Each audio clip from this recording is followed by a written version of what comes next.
Hey, everyone. Hey there, folks. This is AV. This is Rita. And you're listening to I Don't Know Her, the podcast where we talk about women and some other folks. who you've probably never heard of. But you should have, and today you will. Excellent. All right. From the last episode, yes, my voice is getting better, but it's still a little rough, so enjoy. We hope you like that. It could be a little ASMR for you. Could this be a thing? Are we creating something new? There is no such thing as new. So we want to talk about something kind of fun. We do. We want to talk Which about... we've talked about before. Yeah, we have. But this is kind of different. It is. We're going to talk about clothes. Yes.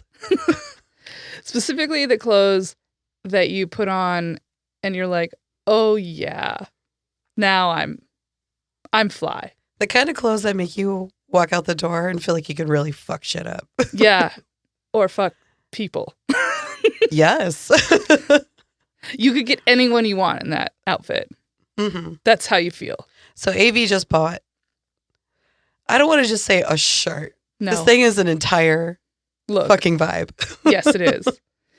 It is a full chest heart cutout. Like the majority of the chest is not there.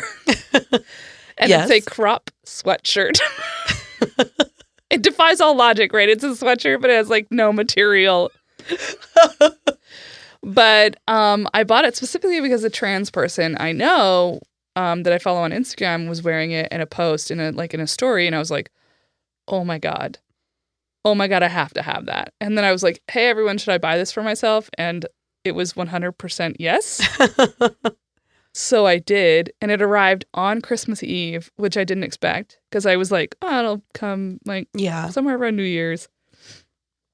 So it arrived Christmas Eve day, and I immediately tore it open and put it on, and I was like, I am amazing. I'm gorgeous. I'm wonderful. I have gender euphoria. I could conquer the world. I could have sex with anyone I want. I love too, like when you moved around that you got like those like nip slips in there and stuff. Yeah, the little nipple pops. So hot. Loved it. I was just like, yes, this is it. This is it. This is the moment. I am the moment. Yes. And when I saw you shared on your Insta story, I saw the sweatshirt. I was like, oh my God. I was like, I'm fucking living for this so much. So good. I was almost like telling them, I was like, can I borrow it? Because I kind of want to wear it. I made it my first reel. That's how much I loved it. I posted my stories and I was like, not good enough. Everyone needs to have this for like posterity purposes. Forever. Needs to be a thumbprint. Yes. So I was like, yeah, we're making this a reel. It's getting posted on the main. We're going to have this forever. Mm-hmm. I hadn't even like brushed my teeth or washed my face yet. That's rare. Yeah. So I was like, that's how excited I was to put it on and then immediately take photos and put it on Instagram. Yes. I was going to say, that's rare for you to like be on Insta with no teeth brushed. Well, and I'd had red wine the night before and I drank like a pot of tea. So I had like really brown mouth. I was like, oh my God. Long hair don't care. Showing off my tits.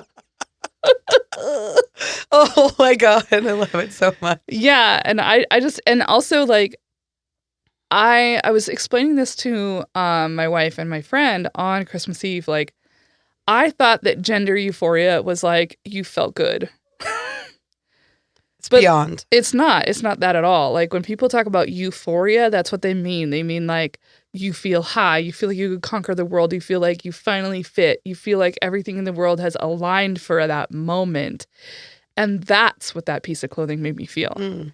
And I said that I told you earlier, I rode that euphoria wave all Christmas because I was dreading Christmas. Yes. I had plans to go out of town because I was like, I can't be anywhere or do anything that is normal. Because it'll just remind me of the fact that I'm an orphan this year and I don't have parents anymore and I'll never have parents again. I'll never be able to have a Christmas that I spend with my family. Mm-hmm. And so I wanted to be as far away from my normal life as possible. And then, of course, Omicron. Oh, no. Yes. Came busting through the wall like the Kool-Aid man. Destroyed my shit.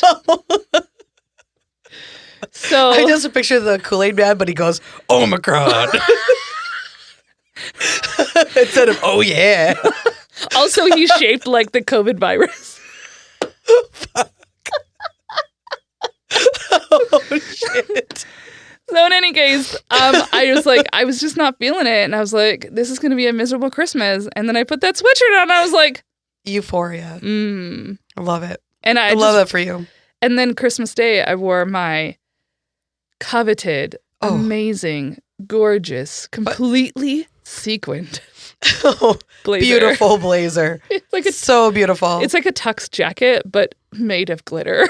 So good. I was like, they are literally making me want to up my fashion choices because I'm like, oh, Rita's in black all again. Here she is. My depressive little pony is what she is. I need to put some glitter in my life. It's like I've always loved all things like glittery and shiny. We've talked about how we used to love to put like glitter on our faces. Yeah. And that was like a thing I loved. And one of the things I've enjoyed about coming out as a non-binary person and as a trans person is being able to understand and really like embrace the things about me that felt contradictory before. You know, I veer towards like wanting to dress masculine, but I want to do so in a pretty way. To envelop that whole entirety of who you are in your existence and the things that you love and the things that make you feel beautiful. So the jacket, it looked so good. And I'd bought these really great dress pants that are like kind of ankle length. And I had the first time been able to wear my black tomboy toes dress shoes.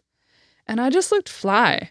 I love it. I walked in to have a after Christmas dinner drink and into our friend's neighborhood bar. And a friend of ours saw us. And he was like, you know, earlier today, I was thinking to myself, like, I think I want to be more like Bowie. And then I thought, no, AV's got that covered. And then you show up in this and you confirm it. And I was like, did I just get compared to David Bowie? Oh my God. Gasp. And now I can die happy. Oh yeah. That's completion right there. the androgynous icon. Oh, love it. I couldn't ask for anything more. It's the best Christmas present ever. Thank you, Nehemiah. Well, I wore a thing that I don't usually wear very much. I used to, but not anymore. I wore a skirt. I am shocked that I didn't see you in it. I didn't see a photo. I'm pissed. Oh, I'm sorry. Next time I will send pics. Send pics or it didn't happen. Exactly. How would I know? You could be lying. Because I don't know. I wouldn't lie about wearing a dress. I draw the line. I don't dress very feminine because sometimes I just don't feel that way. I don't feel, usually like my face and my hair is very feminine, but my clothes are very masculine. And I was like, I'm going to wear a dress. But I did a thing with the dress that I wasn't planning on doing just to feel a little extra sneaky naughty. Ooh. I put tights on and I didn't wear any underwear with my short skirt. It was a short skirt. It was a short skirt. You went commando. It was a high-waisted blue polka dot skirt. And I wore a black tank top, which I tied in a knot so you could kind of see my stomach. And then I wore like a long button-up shirt over it. But and you didn't take any photos? I didn't, because I've been having like some body issues because I have put on weight since I haven't been like running or exercising anymore.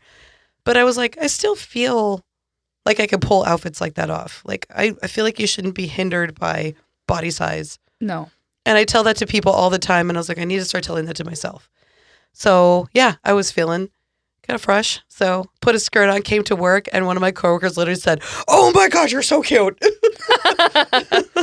Yeah, when you get that validation too. Like, we were walking into the restaurant to have Christmas dinner. And the person like stopped and did a double take and stopped and said, that jacket's amazing. And I was like, I know. Right? I haven't yet worn my heart cutout shirt in public. That might take a minute for you to be ready. Well, it's not that. It's that I don't have a place yet to wear it to. Like, that's not like, oh, I'm going to the brewery kind of shirt. I mean, it could be, but it's like, it would be uncomfortable. Yeah. Like, I would want to be like showing it off. Oh, yeah. Just elbows on the bar, just fucking leaning all the way back. I want everybody to notice it. Yes. So I think I have a place that I do want to wear it to. I'm a little embarrassed to talk about.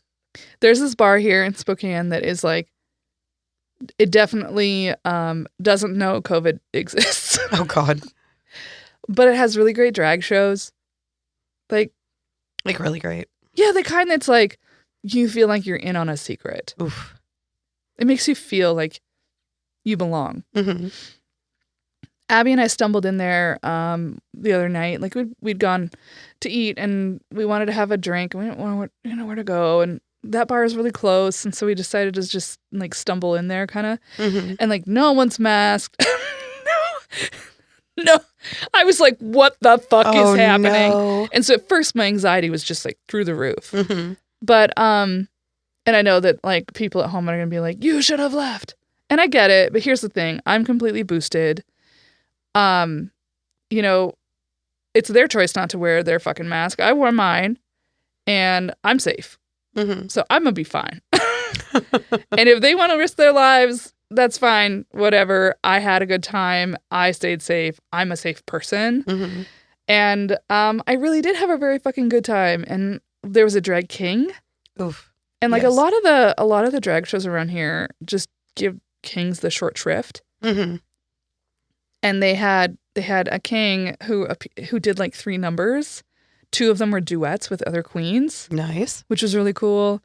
My favorite queen performs there on the regular, and my favorite local queen, I should say. And it was just like, you know what? This is the moment. This is the vibe.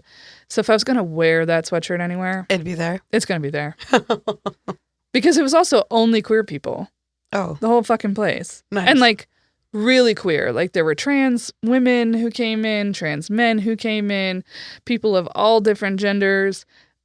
People of all different races. Like it was a pretty like gender Nice. diverse and racially diverse I crowd. love spaces like that because you just feel like you can let your hair down. Mm-hmm. And so I was like, yeah, all right. I'm gonna set aside my anxiety about COVID because I already had it. I'm boosted. I got 3 shots coursing through this body. I'm wearing a mask. These fuckers are all gonna die, but I'm fine. Jesus. But I had just a really good fucking time, and I would go back. I would go Nice. back and I'd do it all over again.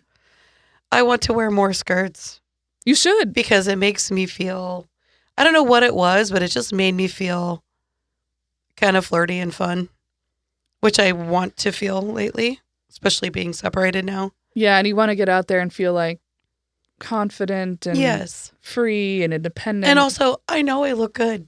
You do look damn good. I think it's also really important for people of all genders and all sizes to be embracing and celebrating their bodies Mm-hmm. in whatever shape and form they come in. Oh, Instead of like waiting for the time when you look the way you want to look. Oh, yeah. Yeah, I got my little belly, and my belly's gonna be sticking out the bottom of my crop top. I still felt like I embrace it, like, honestly. And like every time people would tell me like, oh my God, you're like really pretty. And I was like, I know. Yeah. I know. You're right. You're right. I look great. I am fantastic. Yeah. Now that we've stroked ourselves. Hopefully you guys can all take some of what we're talking New about. Year's resolution, stroke the shit out of yourself. Oh, I mean, you could do that too. AV's face, their eyes just open like wide. Like, did you just say that? I mean, do both. Do both. Do both. Be happy with yourself in whatever shape or form you're in. Mhm. I think it's also really important in these moments, like because of COVID, like don't wait to celebrate life. And celebrate yourself. Right. things of- Celebrate who you are now. Yeah, when Don't you're- wait until tomorrow when you've eaten the right thing or said the right thing or wore the right thing. Just Yeah. like fucking love yourself today because tomorrow's you will be grateful. Anytime you question that thing and say, well, I don't think I can pull that off. Yes, you can. Oh, we all can pull that off. Oh, yeah. Mm-hmm. Mm-hmm. And so I propose you and I go on a date. Okay. I wear the cutout sweatshirt, crop sweatshirt, and you wear your cute skirt with No your panties tied on. up. Well, sure, that too. It's a must. It's a need. All right, and maybe we'll go to the drag bar that I Oh, went God. to, That'd be great. and I'd we'll be down. we'll take tests afterwards and make sure we're negative. Don't infect anybody. I've done so many COVID tests. I know. So many. All of them. Yeah, didn't you do like 4 in the last week? Yep. Yeah. Negative every one of them. Yep. Yeah. And we're negative in this household. Just keep testing. And are you boosted yet? Nope. Get your booster. Okay. It's an order. I'm boosted. It's great. Took me out for like 3 days though. Because I got the Pfizer this time. Oh gosh. And I got Moderna the last time. And so I think my body was like, new antibodies must prepare for battle. But now I feel great. So sweet. Ain't nobody taking me down with that shit. So wear those outfits. Get boosted. Yes, get boosted. PSA Wear those over. outfits. All right. Who do you got for me today? You got to make some adjustments. We're giggly, yes. Well, we did have a whole bottle of Trans Rosé. New band name, by the way. Trans Rosé. Oh, you're right. That would be such a great band. We're Trans Rosé. I would go see Trans Rosé. All right. Who do you got for me?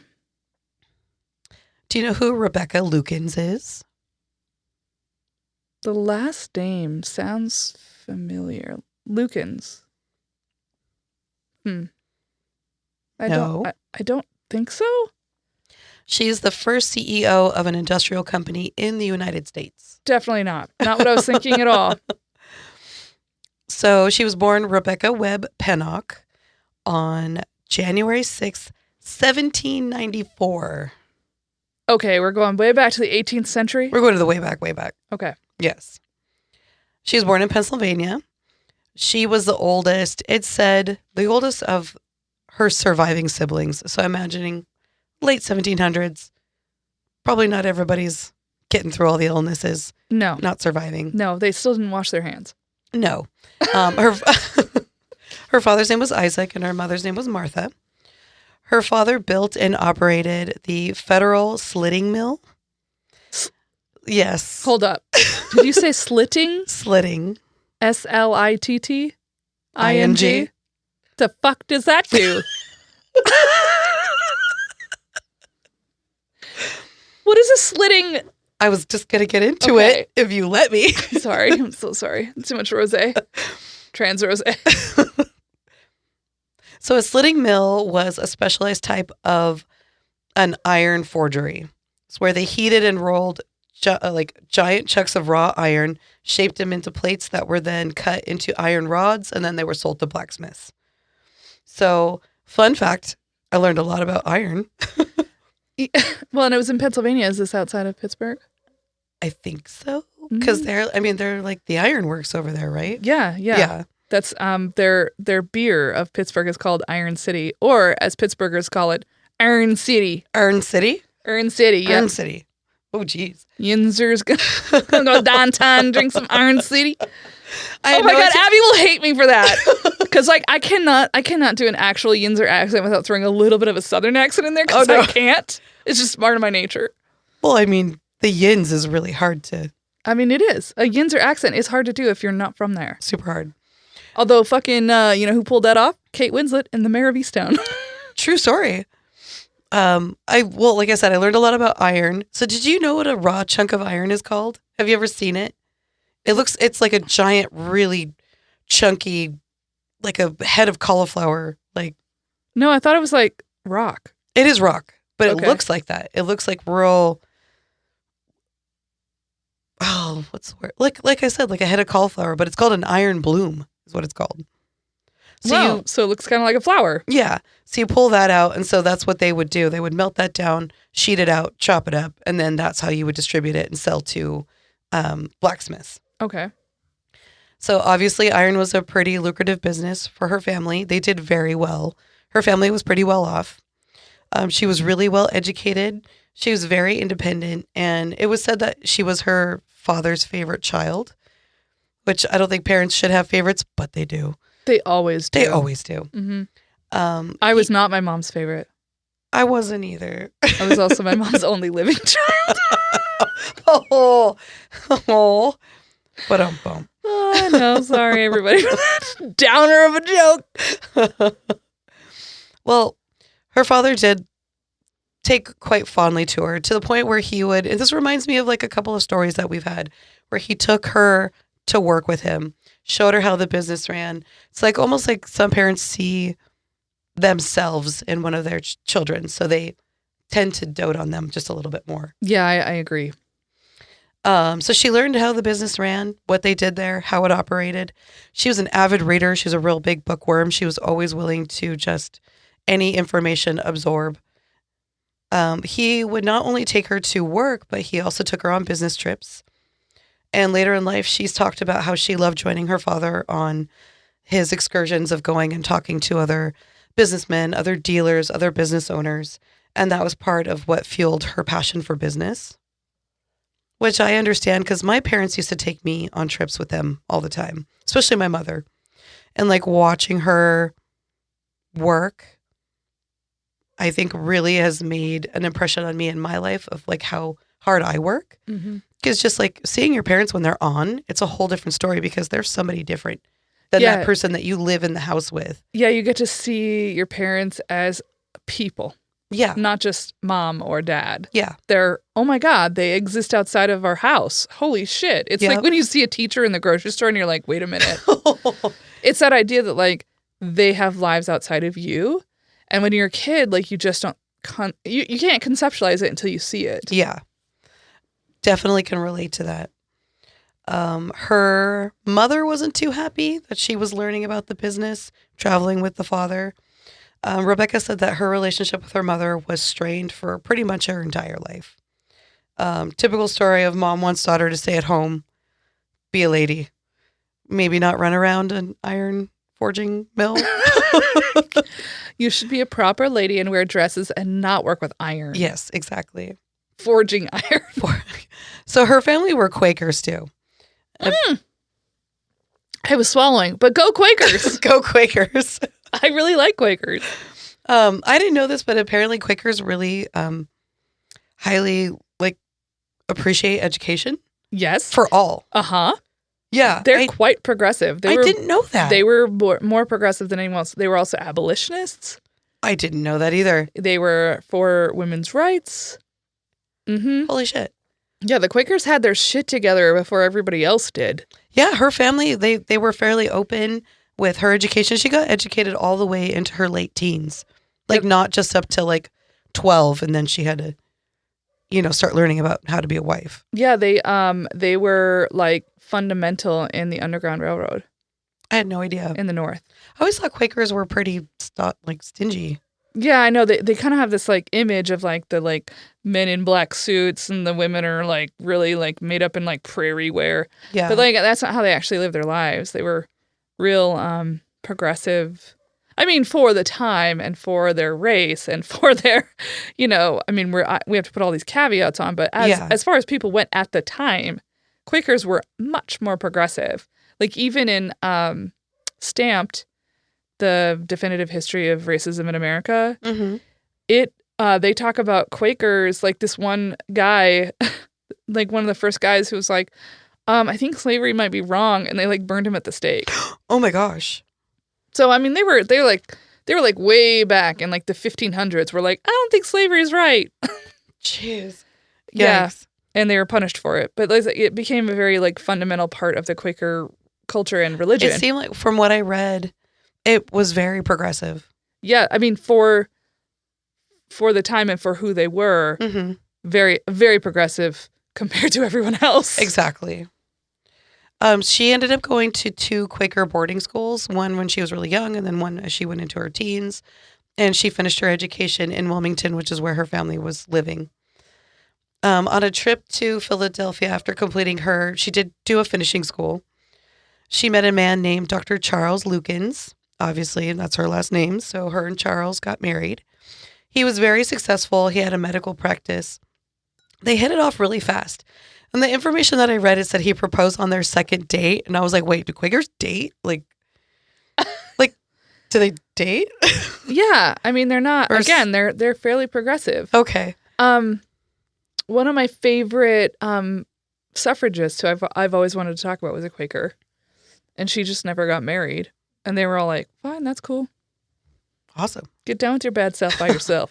Well, yes, the second time they had I put date in quotation marks because I was like, I don't know if Quakers date. Yeah, he was like, do you want to get married? And she was like, yeah. They immediately hit it off. They got engaged, and Rebecca had this like long conversation with Charles about how well her father's business was doing. She wanted him to leave his practice and work for her father. He ends up agreeing. He goes to work for her father after they get married. They got married in 1813, goes into business with her father. At this time, her father had expanded into 2 different mills. So there was that original slitting mill. And then he opened a second one, which was called the Brandywine Iron Works and Nail Factory. I love that name. Brandywine?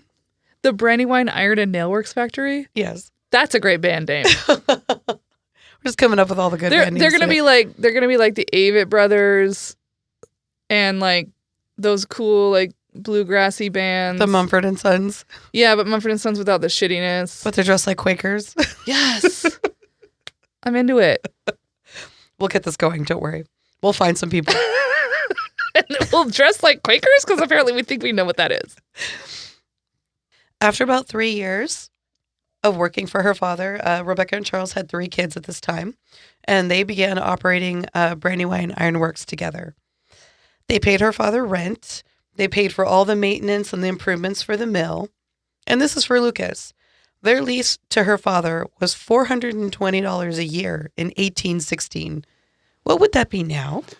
$420 in 1816 would be $6,489.01 in today's dollars. The whole agreement for the lease was done with the understanding that her father would leave Brandywine to Charles and Rebecca. They operated it for a few years. Work wasn't crazy amazing, but they were doing okay. They ended up having a few more kids. They had 5 altogether. Oh, geez, that's a litter. Yeah, a lot of kids. Rebecca's 2 brothers helped operate the mill. Since Rebecca's mill wasn't making that much money, her brothers were at the original mill, and she was taking care of the Brandywine one with Charles. They decided to do a huge step. They discussed with each other for a while of how to get business, like pushing a little harder. They decided to renovate the mill, update the equipment, and invest in a new type of foraging that was starting to come into demand. It was a new experimental way to forage, and it was called boilerplate steel, if you've ever heard of that. Yes. Yes. I have. I had not. Well, I only have because I went to the Heinz Museum in Pittsburgh, Pennsylvania. And you know what boilerplate steel is? Kind of. Yeah, like they had a whole exhibition on like the steel I had no industry. idea that steel was such... Is that why the Steelers are called the Steelers? Holy shit. Oh, shit. Yes, that would be why. Oh, my God. It's all coming together, folks. Okay, so I dove into just what boilerplate steel is just a little bit. So boilerplate steel is relatively thick. It's high quality. It's like a special carbon steel with a low alloy, which I'm not pretending to know what that means, but I know what it does. It makes it extremely heat resistant, really resilient and strong. It's like they used it in the like building of ships and things like that. Yeah, and eventually buildings and everything, like the whole United States. Yes. So the update did put them into some debt, but it'll all work out in the end. I'm just letting you know. Here's where her story turns really fucking sad. Oh, no. I know. I thought we were having like a good roll in time. We were having a good roll in time, but Rebecca had some sad stuff. In 1822, she lost her oldest son to an illness.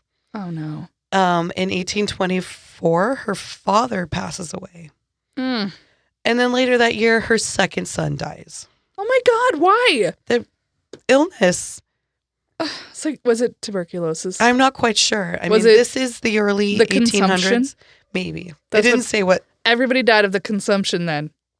Something. That was tuberculosis. Yeah. But her 2 consumption. sons and her dad die within 3 years. Ugh.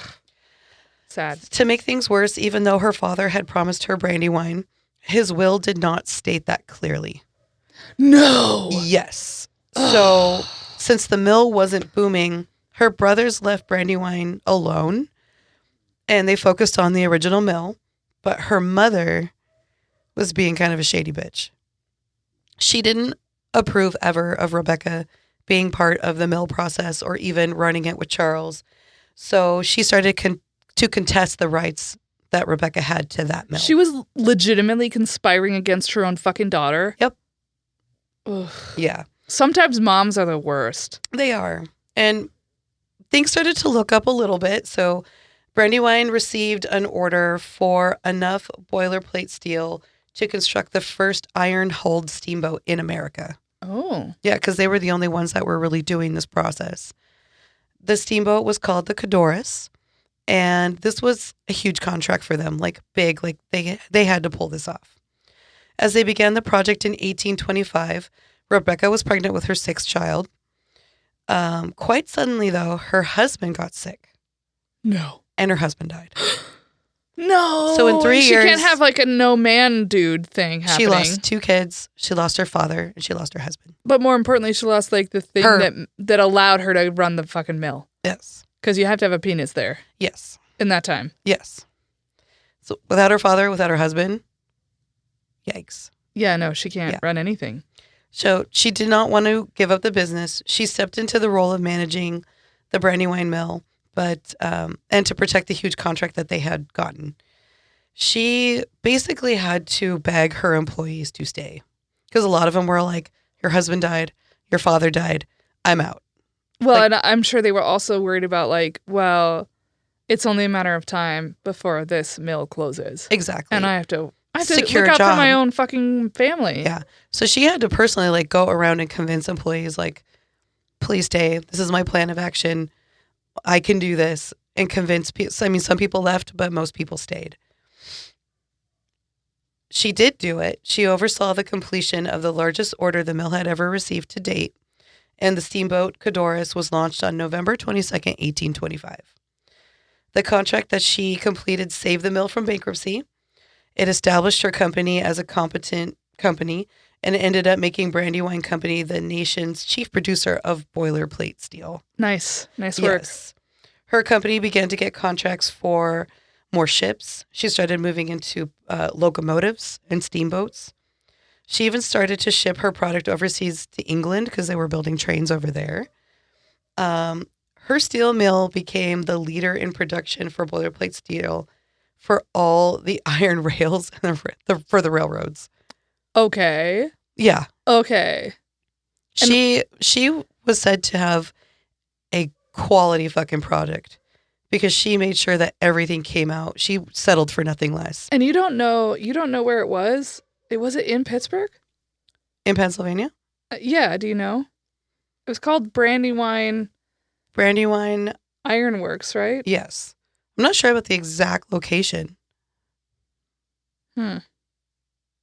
I'm just so curious because, like, you know, it's like one of those things where it's like you could probably find pieces of it still, like with the name on it. And pieces of the steel.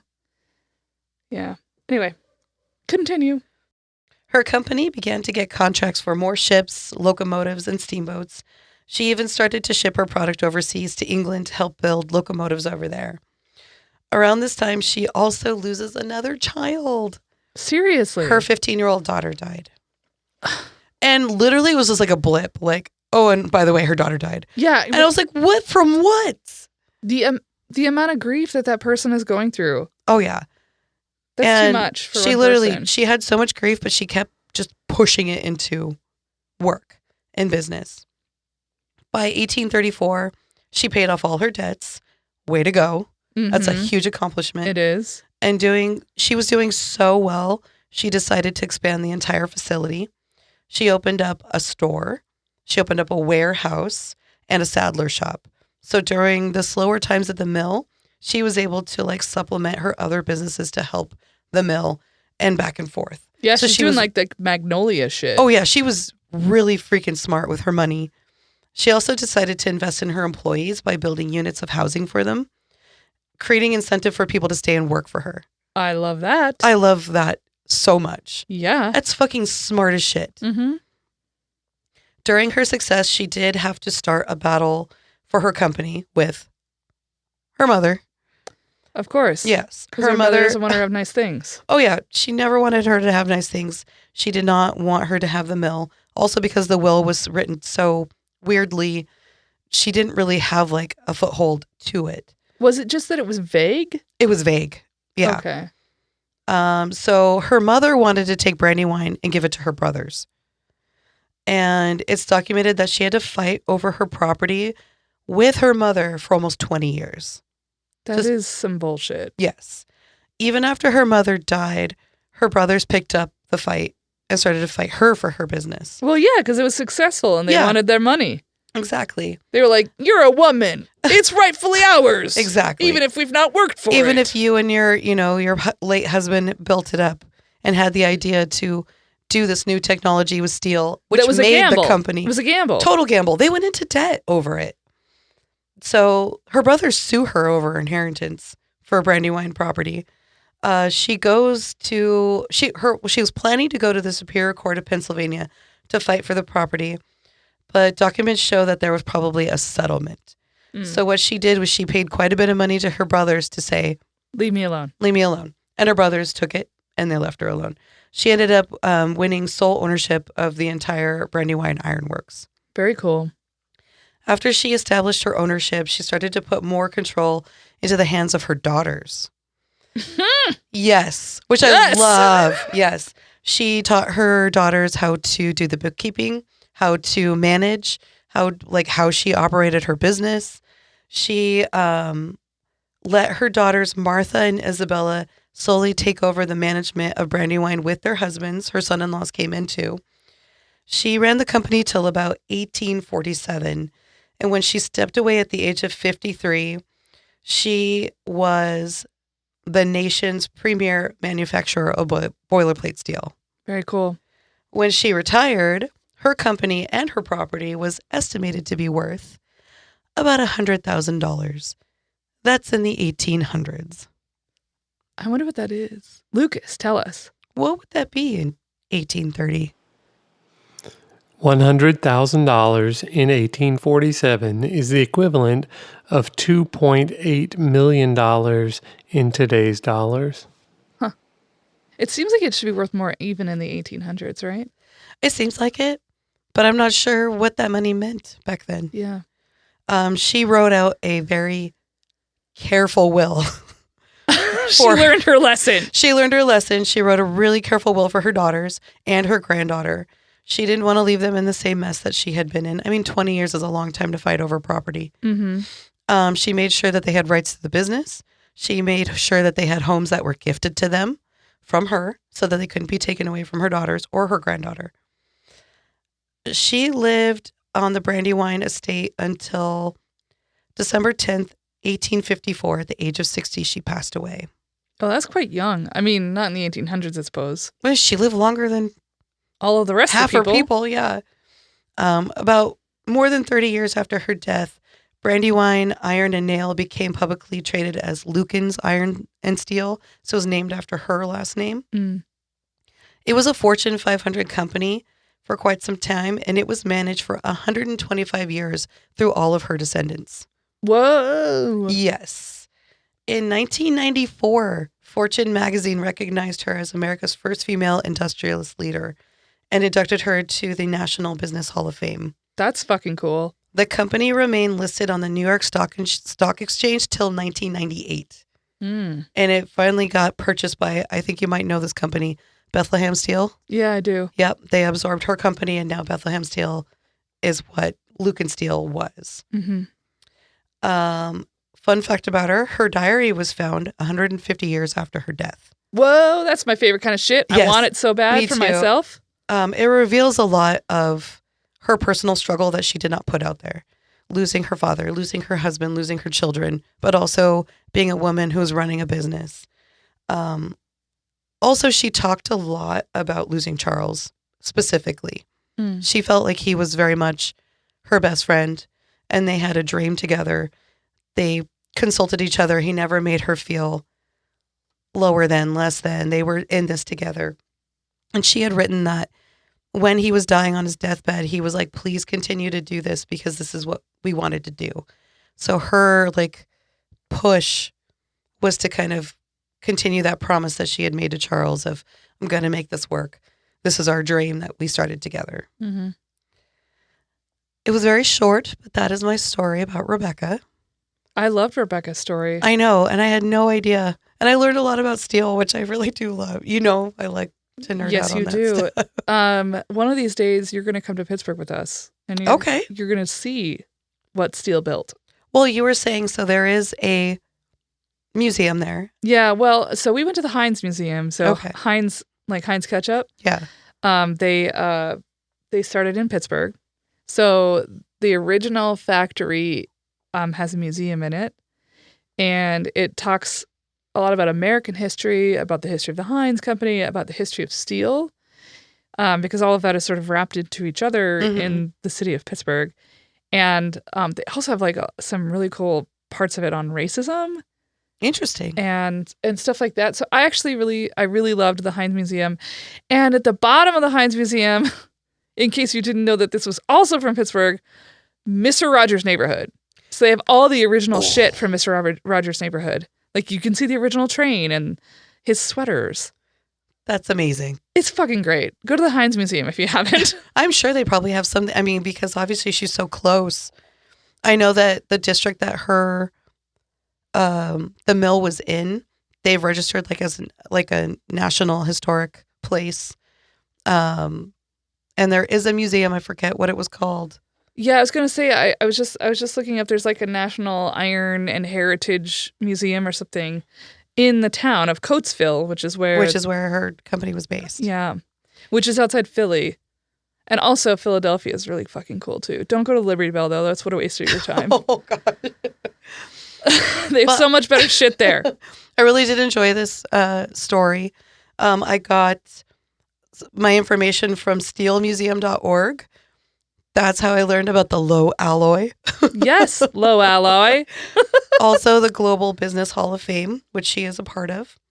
The National Museum of American History. And then one of our favorites, Jason Porath, who does Rejected Princesses. Yes. She's got a story in there as well. Very cool. Thank you so much. You're welcome. I enjoyed that immensely. I love a woman boss. Yes, we're not going to say girl boss anymore. That has been retired. Yes. Yeah, I like that too. And also, I feel like, how is Lukens spelled? Lukens. I know I've seen that name before. Really? And I'm like, was it when I was in the museum? Maybe. I don't know. Anyway, go to Pittsburgh, go to Philly, check out all the history of America that doesn't have to do with the fucking Liberty Bell. And I love too that 125 years through her family, her business was solid. I love that. What a great foundation. Yeah. Yeah. I love the story of companies like that. Like anytime that, whether it's big or small, companies that stay inside families forever and ever. That's so cool. It says something. Yeah. Well, thank you everybody for listening. We'd like to thank our editor, Lucas McIntyre, who's probably going to have to edit out quite a bit on this episode. Yeah, he definitely had a chore ahead of him on this one. And we also want to thank Jennifer Finch of L7 for our lovely theme music. You should definitely go and download L7's music, especially my favorite album, Hungry for Stink, which is where this song comes from.